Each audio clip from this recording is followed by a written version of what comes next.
Attorneys for Vergilio Aguilar-Mendez are again asking for bond in his case. He's the man accused in the death of St. Johns County Sheriff Michael Kunovich.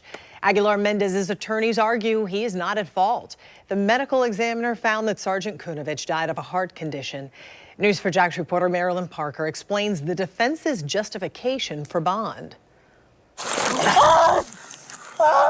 Here's the defense arguments. 18-year-old Vergilio Aguilar-Mendez did not know he was resisting deputies with violence. They say in the confusion of the arrest, he wasn't violent, though violence was done to him, and that his actions did not cause the death of the late Sergeant Michael Kunovich. Put your hands behind your back.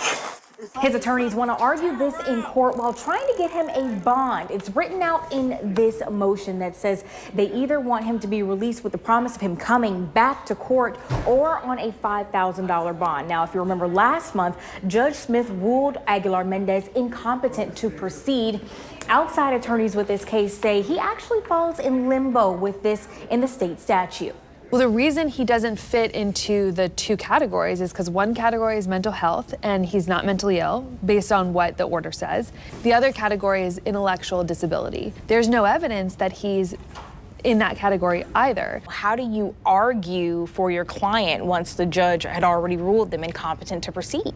It just means that the judge may not be able to take up any evidentiary issues.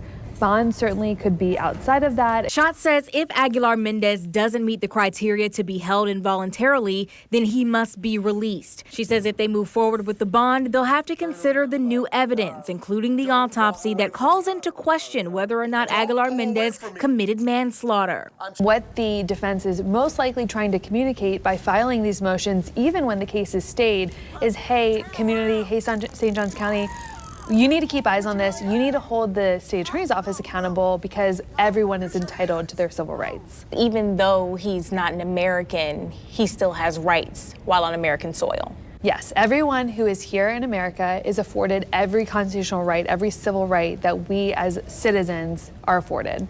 Now, I spoke with Aguilar-Mendez's new immigration attorney who says there is no deportation order on him, which means if he's released, he won't immediately be deported. Now, the next step would be a bond hearing in front of an immigration judge, and you can read up on this story right now on news4jax.com. Marilyn Parker, Channel 4, the local station.